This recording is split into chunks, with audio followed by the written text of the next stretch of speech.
All right, why don't we go ahead and get started? Hi, everybody. For those of you who don't know me, my name is Eugene Turk. I am the VP of Business Development at Align, and I want to welcome you to our monthly coach webinar for December 2023. I hope everyone is doing well, and thank you so much for joining us today. This morning, we are thrilled to have Manoj Chugani with a presentation entitled Vision to Reality, a blueprint for annual goal setting, stakeholder alignment, and cultivating a culture of accountability with world-class execution. For those of you who may not be familiar with Manoj, his passion is empowering leadership teams to realize their vision for a better world. He is a scaling up certified coach, and in that role, he works with CEOs, founders, and their leadership teams of purpose driven businesses who want to scale up their business and the impact that they are making in this world. He has been an entrepreneur himself for more than 25 years and has founded and led several businesses. Out of his own challenges in scaling one of those businesses back in 2008, Manoj decided to invest in hiring a coach for himself in his business. And he says it was one of the best decisions he ever made. The journey was transformational in many ways for his business and his life, and that inspired him to now become a coach and become the trusted advisor of other CEOs and founders, just as his coach had been there for him. So, since becoming a coach about 11 years ago, Manoj has worked with over 100 clients in Asia, the United States, and the Middle East. His clients range from startups to larger scale ups, preparing to exit, and everything in between. His clients experience a renewed sense of clarity of who they are, why they do what they do, and how the business is an expression of that which allows the business to reinvent itself through the leadership. So, as a result, we are truly honored and grateful to have Manoj present for us this month.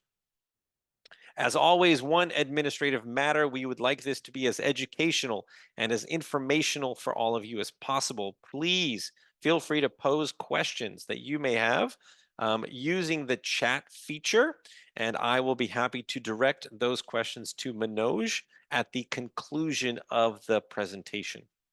Thank you again all for attending this Align Coach webinar, and I will now turn the microphone over to Manoj.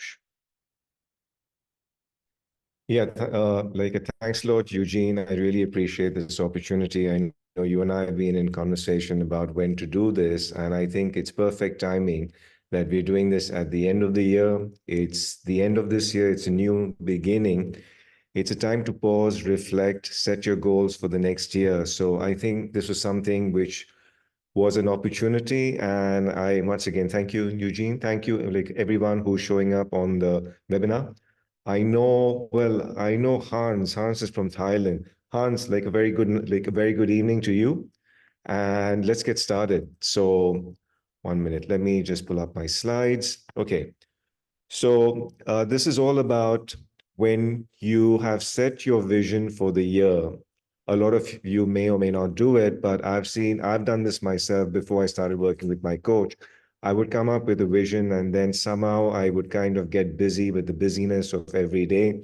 And then I would not be able to actually like execute on them, on my goals, on what I wanted to achieve. So this, in terms of timing, I think it's a good one to do it at this time, which is why I told Eugene I'll be like happy to do this. So just a little bit of an introduction. I think Eugene has done a great job, better than I could, in like introducing myself. But this is work that really fires me up. This is what gets me out of bed every morning. And I really believe that being an entrepreneur is not that easy. And if I could be a catalyst in your journey to scale up your business and more importantly, scale up the impact you want to do through your business, is what gets me out of bed every morning. So I've been a scaling up coach, and just a little bit about scaling up. Scaling up is based on the methodology from Vern Harnish, and he's famous for the book Rockefeller Habits, Mastering the Rockefeller Habits, which then became Scaling Up. So the scaling up methodology is based on four decisions. It's on people, it's on strategy, execution, and then cash. And how we hold these four decisions together, it's a reflection of the leadership. The business is a reflection of you as a CEO. It's a reflection of your leadership team. So this is how the whole methodology comes together. So I'm working on the assumption that by now a lot of you are clear on your purpose as to why you started the business.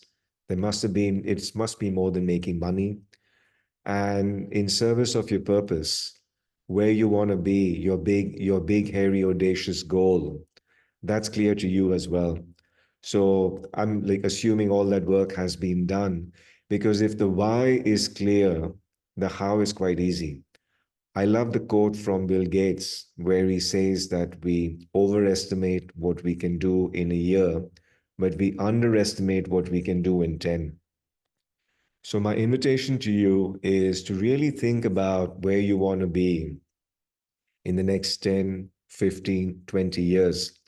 And for those of you who have already figured it out, well done, because this at least gives you the longer trajectory. And in service of that, are you clear on where you want to be with your vision? Is it clearly documented, what we call a vivid vision for the next 3 years and the next 1 year? So when we lead annual planning sessions with clients and they're clear on where they want to be, they come up with these wonderful visions. And then the goal is how do you bring this to life? How do you bring your team all on the same page? How you create alignment between the different stakeholders, have clarity on who needs to do what. So you have a culture of high performance and accountability. And how do you experience world-class execution so you can actually realize this vision? So this really depends on the fourth decision, that is execution. Do you have world-class execution? In the absence of that, for many business owners who are clear on where they want to be, running a business or realizing their dreams, their vision can look like this. But the invitation here is instead of the business looking like this for you, where you're doing all that heavy lifting, how can you go from this to this, where each person on your team knows exactly what needs to be done? They all have a clear role and responsibility. They're all going in the same direction. And more importantly, when you look at this image, you can see they're all functioning as one entity, as one unit, and they're having fun doing it. So, how do you bring world class execution around your goals to help you bring your vision to reality? So, the first step in this process is, as I mentioned before, is to get clear on the long term, on your purpose. Why did you start your business? Then it's about your behind.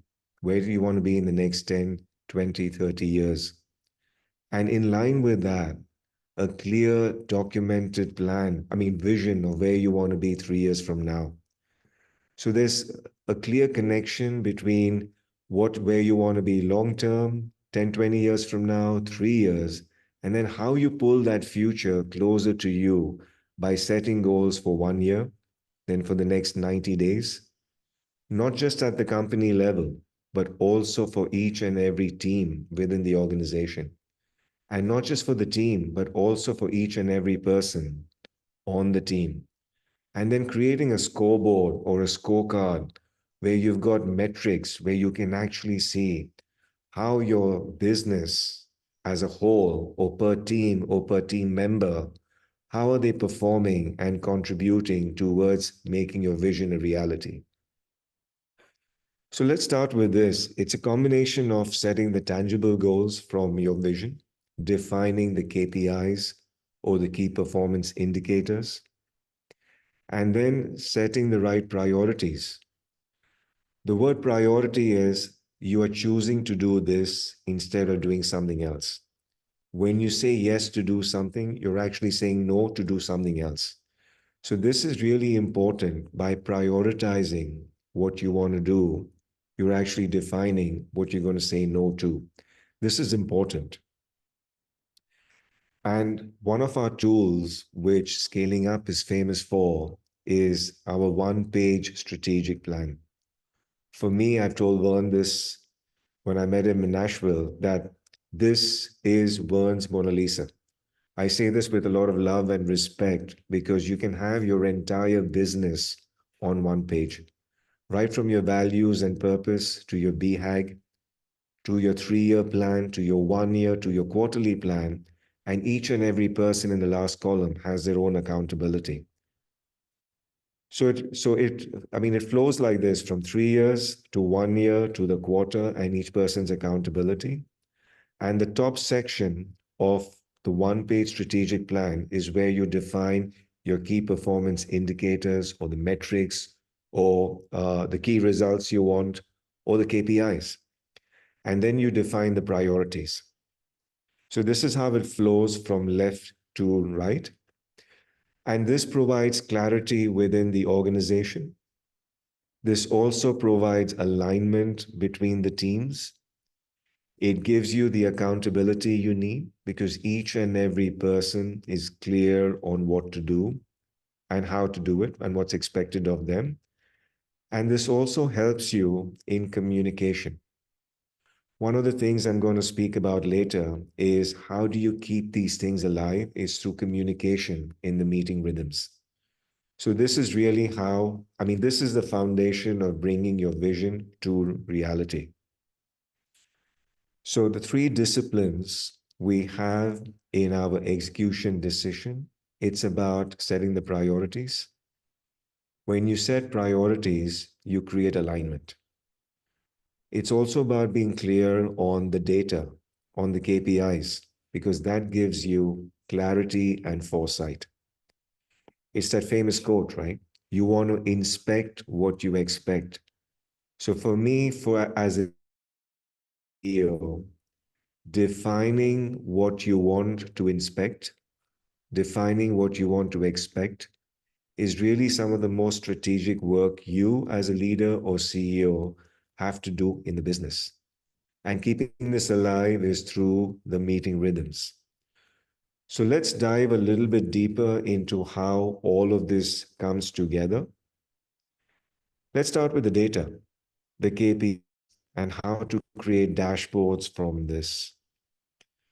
So let's say you're clear on your 3 year vision. It's been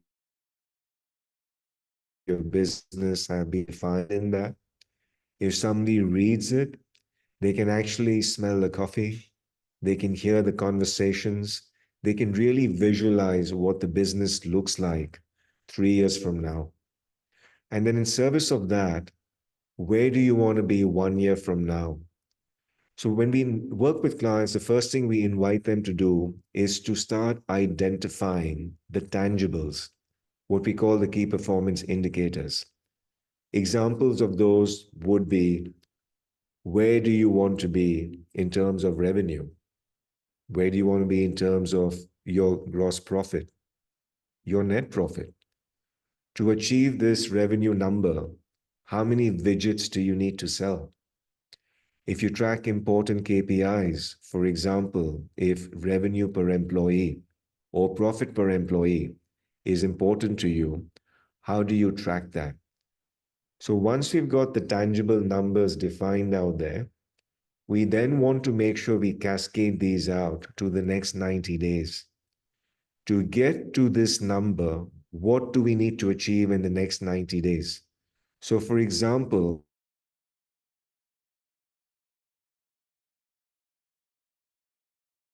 probably your quarterly number. Yes, I'm not accounting for seasonalities. You may have high seasons, you may have low seasons. But what we're looking at is what is the number you need to achieve in the particular quarter? If your annual goal is 40 million, you may set a quarterly target of 10 million. And then accordingly, you would adjust for your gross profit, your net profit, and the number of bits and the revenue per employee. Then you would have your teams participate in the leadership team meeting with you, and they would come up with their own targets. What do they need to achieve? What does the finance team need to do? What does the marketing team need to do? Maybe to achieve these high numbers, the marketing team needs to come up with X number of leads. That becomes the quarterly target for the marketing team. If you have a good client support team, maybe client retention or how they upsell to existing clients could be a number that would be the target for them. And then within teams, you also want them to then have each member of their team own the target for the quarter. So this is how not only have you set the vision for where you want to be 3 years from now, but you've actually defined the tangibles for the 1 year. You've then broken this down into the quarterly targets at the company level or the corporate level, and then you've broken it down to the team level. This is then further broken down by each member of the team. This is when you have the accountability, not just with the leadership team, but you can have it cascade out to each and every person on the team. So, this is the part where we have the KPIs. To achieve these KPIs or the tangibles, what do you need to do? You need, it's not so much about what you need to do, but it's also about deciding what not to do. So, you need to prioritize what you're going to do next. So the next section is looking at the priorities. You want to make sure you're very clear on what your priorities are. Your annual priorities for the year, your quarterly for the quarter, for the team, for each and every person, etc. Now, setting priorities, as I mentioned, it's again some of the most strategic work you as CEO or probably the leadership team need to spend some time on. I like the way Vern describes this because it's based on the theory of constraints. Instead of trying to your KPIs, why not look at the one thing that's getting in the way? Address that constraint, the 20% that gives you 80% of the results. Really, I engage the teams I work with to have a discussion on this. It's 15, 20, 30 things to do, like to do. But when you ask them to choose the one thing, it's rather difficult. But when they actually focus and energy in the business. So my invitation to you out here is to really think about the one thing that's going to make the biggest difference for you to achieve your KPIs. An ideal priority, when you think of one, it should be something that focuses on a result that makes a difference. As I said, it could be the 20% that gives you 80% of the result. If you want to take it further, also think about the 20% of the 20%. Because if you really nail it down, you'll come down to four things. And if you go further and take the 20% of the four things, you might just come out with the one thing that actually gives you 51% of the results you're looking for. That is a priority I'm inviting you to really get present to, because if you do that, it's work well done. Else, if you've got a long list of things you want to do, that can be a distraction. And we've seen this happen with other businesses. Instead of owning a business, they'll end up owning busyness. Next, you want to see if your priorities align with where you want to be 10, 15, say even 25 years from now, your BHAG, your big, hairy, audacious goal. Does this priority align with your purpose, the difference you want to make, your culture? This may be a bit confronting for some of you folks, but trust me, your team is not working for you, CEO. They're actually working for your BHAG, for your core purpose, for your culture. It's where the business is going, what the business means. It's what gets them out of bed every morning so they can contribute as well. Then a priority is usually cross-functional. It involves different stakeholders from different teams. It requires cooperation. And when you write your priorities, I'm going to be a bit more specific about that later. Are your priorities smart or fast? We've actually moved from smart to fast. And to just, for those of you who may not be familiar with it, fast, fast priorities are those that are frequently discussed. They are ambitious. They are ambitious because they, yeah, because they, like ambitious goals energize you. They are specific and they are transparent. This is super important because when your goals are transparent, they provide clarity. You cannot hit a target if you cannot see it. And less is more. You just want a handful. We normally encourage clients to come up with one or two or three, max five, because if you're doing too much, again, like I said, it's a distraction. And there should be a clear starting point and a clear ending point. And every priority should have an owner. What I've seen in my own business before I started working with a coach, I came up with these big plans and all what I wanted to do, but I never really broke it down into KPIs. I never wrote down the priorities. And now, after having worked with my coach and doing this with clients, I've seen for all the KPIs and the priorities, if you assign an owner, it just creates another level of accountability. So, taking that further, this is how it all comes together. This is what the plan looks like. You have KPIs. Again, I'm repeating myself because repetition is how we work with clients. It's about building and developing a habit. So I'm just repeating this so you get the picture where I'm going with this. It's about defining the tangible indicators, your key performance indicators of where you want to be in service of your purpose, your BHAG, and your 3-year vision. Where do you want to be 1 year from now? To achieve this, what are the priorities that you're going to take on for the year? Then you take these KPIs and the priorities and pull it forward even closer. In the next 90 days, what are you going to do in terms of revenue, gross profit, net profit, the number of digits, the revenue per employee, and then defining very clearly your priorities. Again, you roll it out to your teams, define the KPIs, you do the same exercise with their priorities, with the personal targets, with their priorities again.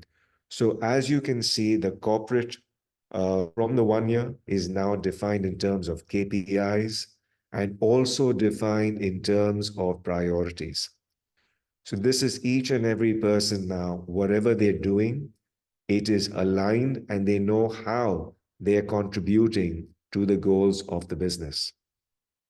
And you hold all this together through scorecards. I'll be discussing that with you as well. So, how do you write a great priority? Now, this is important. A priority is initiatives you will take, or I mean, what you will decide to say yes to. And by choosing this, you are also then saying this is what we're going to say no to. So, this is how you are going to achieve your goals. And when you achieve your goals, you're going to bring your vision to reality. Vague priorities will give you vague results. So having clarity around this is very important. Very often when I'm working with the leadership teams, what happens is I'm usually spending time with them in the room. I know they get it. So there is a tendency for them to be lazy on how they write the priorities. Yes, they are dependable on executing on those, but what happens is how you do one thing is how you do everything.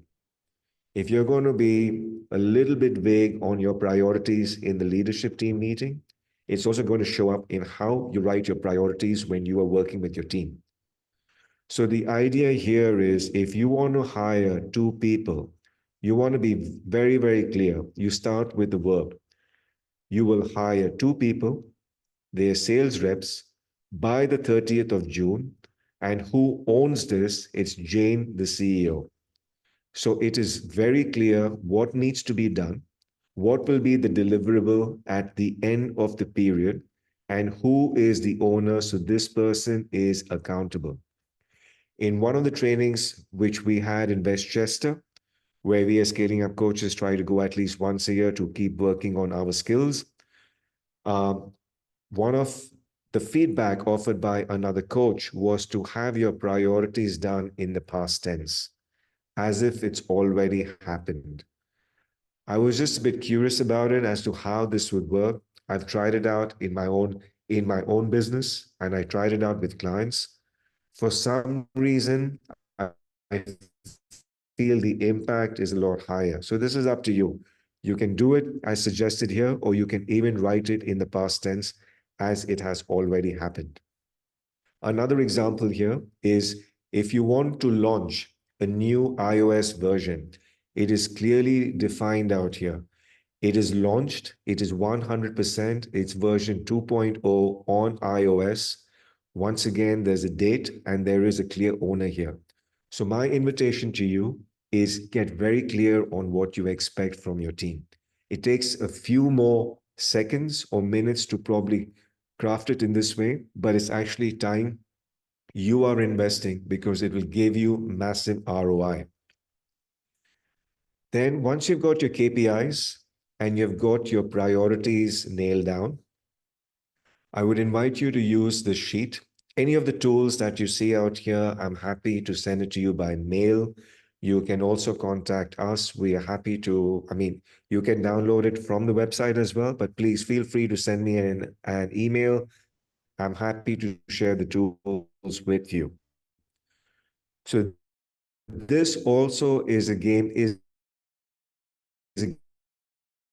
changer because what this guys here on this part of the sheet and the priorities on this side. Once you have the priorities defined, as a best practice, if you're going to use the sheet, maybe you want to use one priority on one sheet because otherwise it can get a little bit messy. So let's work with the idea that you're going to be working with one priority here. It's a little bit like project management. You want to get very clear into, for example, like if we go back to the previous example, to hire two sales rep by a certain date, what is the CEO going to do? Week by week, there is a defined deliverable. The intention of doing it over 13 weeks, it's based on we are running a quarterly race, which has got 13 weeks. And when we have a weekly meeting, we just want to check in with the team.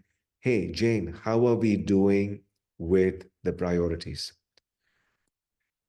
When you see these two boxes here, all we want to know from Jane, did it happen or did it not happen? And if it did not happen, just Jane recommitting, will she be on track by the following week or does she need support? So that's the idea behind this tool. And what this tool has done for many of our clients, it's also have them do a reality check. Very often, what happens if we don't scope out the priorities over 13 weeks, we're going to probably have a situation where you have certain types of folks in the organization who are really good. They are terrible at saying no, so they take on too much. And what happens is they're always falling behind. They're always falling behind because they've taken on too much. But by doing a reality check where they unpack the priority over 13 weeks and clearly define what they need to do week after week after week, it really gives them the opportunity to have an honest conversation with the person they report to or with the leadership team.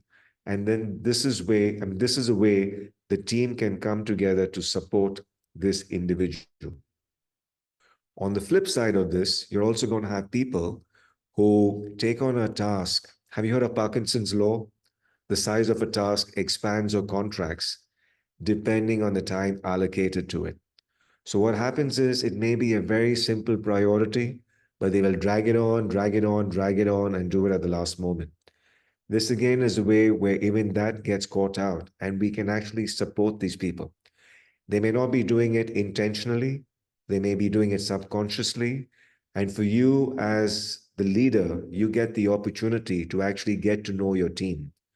This is not coming from a place of making it wrong, not coming from a place of finding fault with them, but really stepping up and playing the role of a coach rather than a manager. So, as I mentioned, one of the best practices we have seen that works very well with clients is one sheet for one priority, unless you use aligned software or you use Excel, where you may have space to put this all on one sheet. Next, so we have looked at KPIs, we have looked at priorities, and the next piece of the equation is how do you have all this come together as a dashboard or a scorecard so you can keep track of what's going on? It's like watching a game. I mean, Vern uses this example all the time.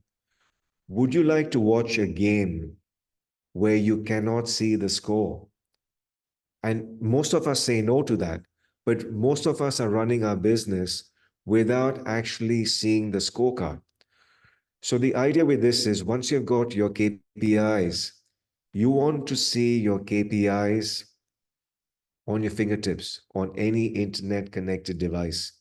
You want to be able to see it on your phone, on your iPad, on your computer.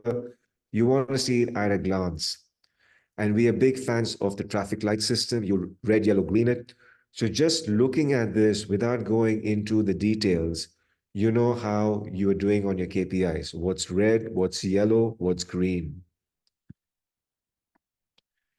Next, you can also see in terms of priorities. The wonderful thing of depending what software you use, if you use Align, you can actually see how you are doing on your company priorities. There's a heat map here on the right, which again tells you in red, yellow, green, is the priority track, is it off track? You can also at a glance see the individual priorities. You can see the priorities for this person. I mean, this person is kind of I mean, it's a yellow, it's more or less on track, it's more on track than it is off track. But if you look at the last two, it's red. This hasn't even started yet. So this is where you want your information organized in a way. I got this analogy from a prospect I've been speaking to. I just love the analogy. His MBA teacher had asked him a question. If a mosquito bites you on your toe, do you know it? And most of us will say yes. Unfortunately, in a business, the CEO doesn't get to know many of these things. Very often, if at all the CEO finds out, the CEO is the last to know. So, once again, defining your KPIs, defining your priorities, and how this information cascades right up to the top so you know exactly what's happening in the business is the basis of creating alignment, accountability, and high performance. How do you keep all this aligned? So we've got KPIs, we've got priorities, we've got all of this down and we've got all of this clarified in the business. The only way we can keep this is through communication. It is through better communication that we can make faster decisions. The thing about designing your meeting rhythms, scaling up, we'll be speaking about the kind of meeting rhythms we suggest. What happens with that is it speeds up decision making. Things do not fall through the cracks. If your KPIs and priorities and the dashboards are set up properly, things should not fall through the cracks. You quickly discover roadblocks. You then get into a conversation so you can discuss and resolve them sooner rather than later. And like I said, when you see people are kind of off track or there's something missing out there or someone's taken on too much or too little, this is when the team comes together to support each and every person. This sparks effective teamwork. It leads to great culture, team cohesion, and this is when you win as a team. I have an example to share. I just did a planning session with a client they've gone from 13 million to 240 million in a year. Last year, when we did the annual planning session and when the CEO set a goal of 36 million, the team pushed back. They said, no, it was too ambitious. Not only did they achieve 36 million, they smashed it and they reached 40 million. Just last week with the client, I asked the CEO, what is the target for this year? What is the target for December 31, 2024? And he said 100 million. The team this time pushed back and said, hey, it's too conservative. Let's go for 120 million. That's the magic that happens when you go from you as the CEO or the leader carrying all the weight to that image of the sailboat. It was so good. I'm getting goosebumps as I'm saying it because I could see that the team had grown and now they started challenging the CEO. This is where you want to be. You do not want to be the smartest in the room. So the meeting rhythms that we recommend are the daily huddle. It shouldn't take you more than 5 to 15 minutes. And this is something I'm going to give you an example. Then it's the weekly meeting, it's the monthly meeting, and the quarterly meeting. Very often with busy teams, a common tendency we see is they push back on the daily huddle. The daily huddle, if you run it well, if you follow our format, it just welcome. You can start with a round of good news. You just ask them what's up to just check in with them and make sure it's going around each question. You don't want one person to answer all these questions at a time. You ask like you start with good news and you have the next person go and the next person go and the next person go. Then you go to WhatsApp. You do the same thing. So the energy is going around in circles. And then you also want to discuss the daily metrics and the KPIs. And you want to ask them, where are you stuck? And what is the top priority for the day? As I said, busy teams push back on this when we suggest it to them. But I just ask them, trust the process and try it for days. And they often come back and they say, Dan, this thing works. Why didn't we do it sooner? The thing about doing a daily huddle, because it's so time effective, you'll actually get a pulse of what's going on in the business on a daily basis. You'll also get to know what's happening with whom on a daily basis. If a stuck is persisting for a day or two or three, then you know this is something it's an issue you need to discuss in the weekly meeting. If it's a stock that's kind of disappeared on day three, it's life as usual. You also get to know that person on the team, and you know this person is dependable, reliable, and probably an A player. So they're capable of solving the problem themselves. Once again, it's you going from pulling the anchor to them taking the ownership. So this is how the daily huddle is run. I would really invite you, if you don't do it already, to try it out. Do it for 30 days. Trust the process. And if you're open to it, I would love to hear from you how it went for you. So you can do it on the shop floor like this image. You can also do it like this. This is an existing client of scaling up, not my client. Vern has worked with them before. Steelcase. What I love about this is look at the data on the screens. Not only is it digital, you've also got analog data here, and they're all standing. So this is it. In a daily huddle, no one sits down. You're all standing and you stick to the agenda. The meeting tends to fail if you don't follow what's on the agenda. So it's very important you stick to it. And this is all about setting routines and habits because it's the routine that's going to set you free. This is not rocket science. This is stuff that's easy to do. So going back to the basics, repeating, if you can set your goals in terms of KPIs, your vision in terms of KPIs, in priorities, take it for the year, take it to the quarter, bring it down to the teams, bring it down to each person on the team, and then bring in this whole thing of meeting rhythms is what's going to give you clarity. It's going to give you like alignment. It's going to create accountability. And most of all, it's going to improve communication. This again, I cannot go on about because when we work with the leadership teams, it's usually after 6 months to a year, the leadership team gets it, but the rest of the team is not getting it because they are not doing the same thing with their teams. So this is my invitation to you. Start with the leadership team. and slowly cascade it out. When you feel the leadership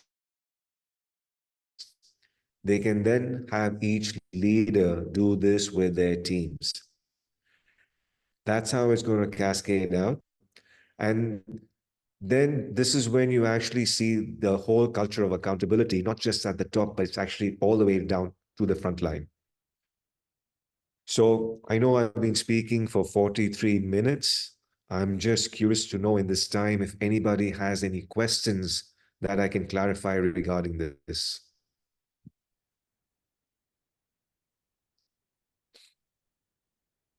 Am I back? Can you see me? Hi, everybody. Thank you, Manoj, for a wonderful presentation. So again, if you do have questions, please go ahead and post them in the chat. I certainly have a quick question. It's interesting. One of the things you mentioned was your Bill Gates quote about how we tend to overachieve or overextend what we think we can do in 1 year and underachieve what we think we can achieve in 10 years. Um, that being said, how do we sort of set annual initiatives and annual KPIs that are ambitious, but yet don't overreach in that 1 year time period? Any thoughts or suggestions on that? Particularly, I presume that we're setting those annual goals sort of at the start of the year, which is coming up soon, so that many of these individuals and their organizations might be looking at, okay, here's 2024. We see 12 months ahead of us. What can we ambitiously get done, but not overextend ourselves? Yeah, that's a good question, Eugene. I would say it depends on the business. And once again, the example of the client I used, where they've gone from almost 13 million to 14 million in a year. So Right. when I was there in that room, because they want to, they like they want to get unicorn status. They said by the end of December 2025. So that was their BHAG. That's where they wanted to go. So they decided to stretch, and I love the fact that we have moved from smart, which is the word like this, I mean, like the word realistic, kind of takes the whole energy out of it. So I like to use fast because fast has A for ambitious, because ambitious goals, again, they like energize you. And as a leader, I think the whole thing out here is to be ambitious. And at the same time, you want to know the capacity of your team.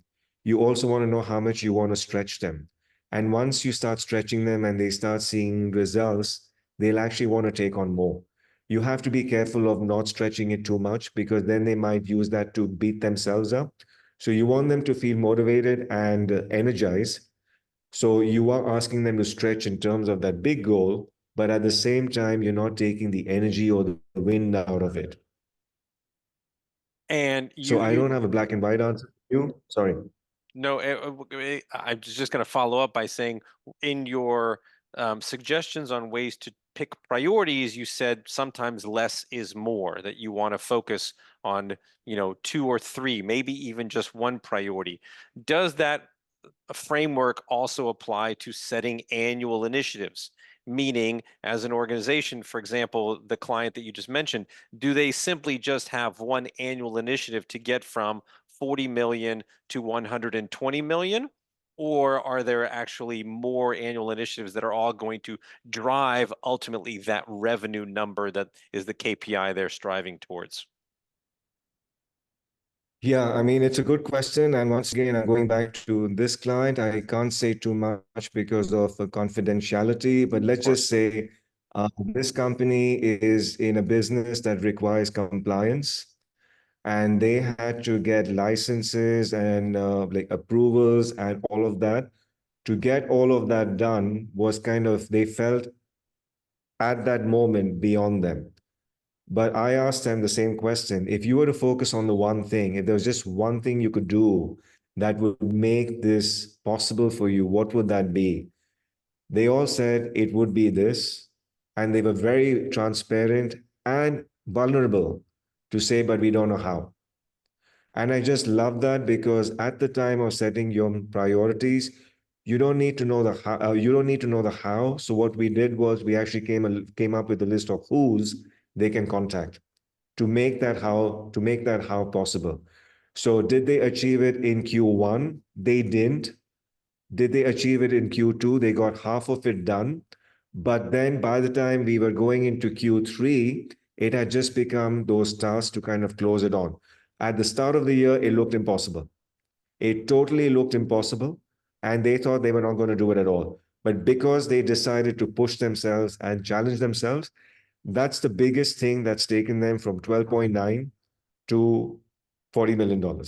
And because of that, they are confident they can come up with another vertical, which is also going to take them through the same process. And I think 120 million might be small for this year as well, just looking at how they've grown. Fantastic.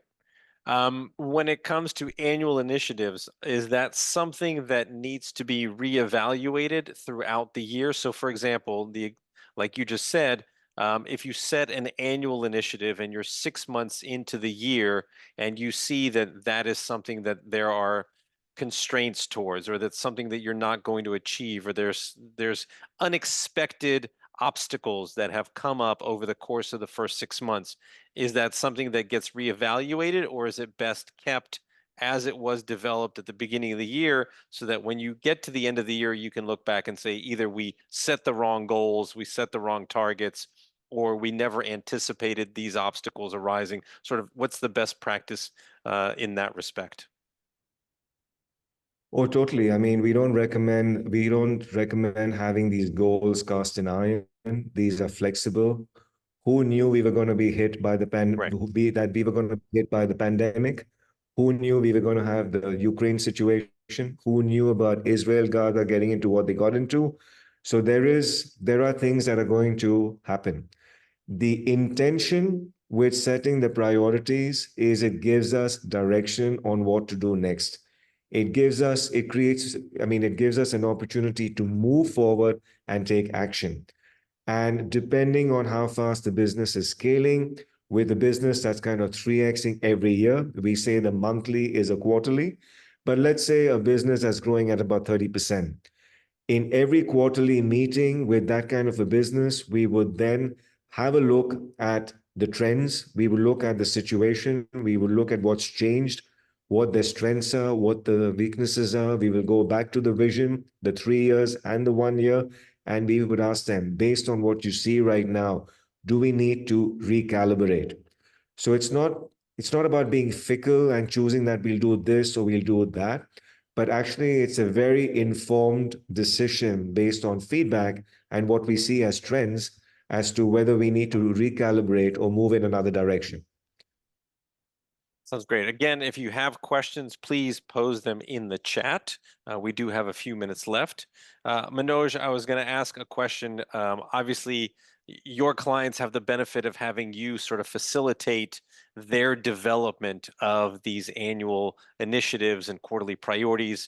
Some of our participants may not be in a position where they have a coach and they're self-implementing and sort of self-facilitating the strategic planning process.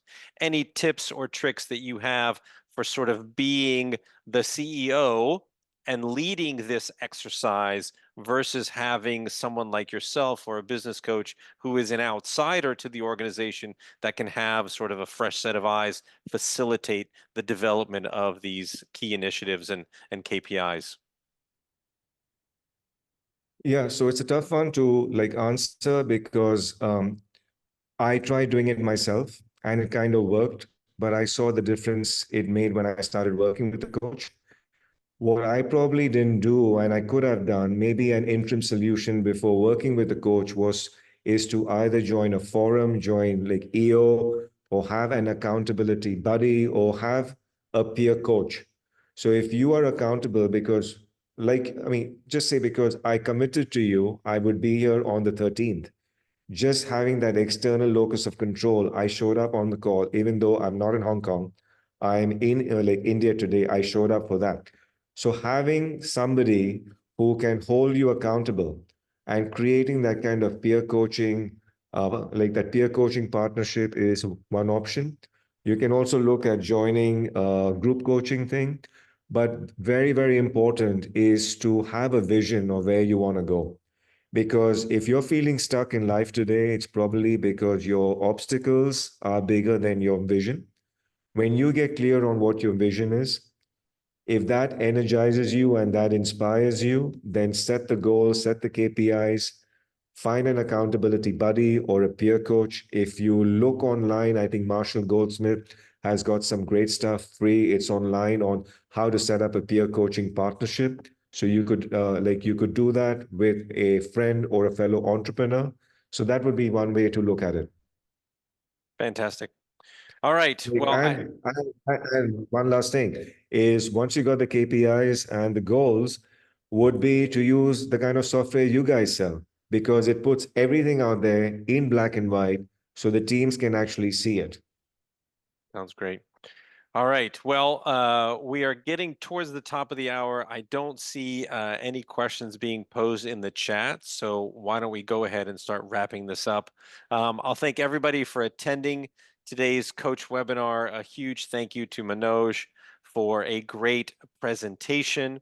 Thank you for putting up your contact information. I was just about to tell everybody that obviously you can learn more about him by visiting his website at connectedbusinesscoaching.com. Certainly, you can find him on LinkedIn as well. I appreciate the plug for the Align software. All of you, we encourage you to use the software if you're already subscribers. If not, please schedule a demo if you'd like to learn more about how you can use Align to really sort of map out your strategic plan and particularly use it to help you execute on those KPIs, those quarterly priorities, those annual initiatives, so you can have clarity, visibility, accountability, alignment, all of those things that Manoj was talking about. If you ever need any support or need some assistance, please don't hesitate to contact us. You can contact your Align advisor if you are a current user, or certainly you can email us at support@aligntoday.com. Thank you again. We hope that you will join us for our next coach webinar in January. More information about that will be forthcoming. Till then, we hope that you have a great day and we wish you all the very best for the holiday season and for the coming new year. Manoj, thank you so very much. Please tell your wife I said hello and have a wonderful holiday and new year. Be well. Thank you, everybody. And same to you as well, and to everybody on the call. Sounds great. Be well.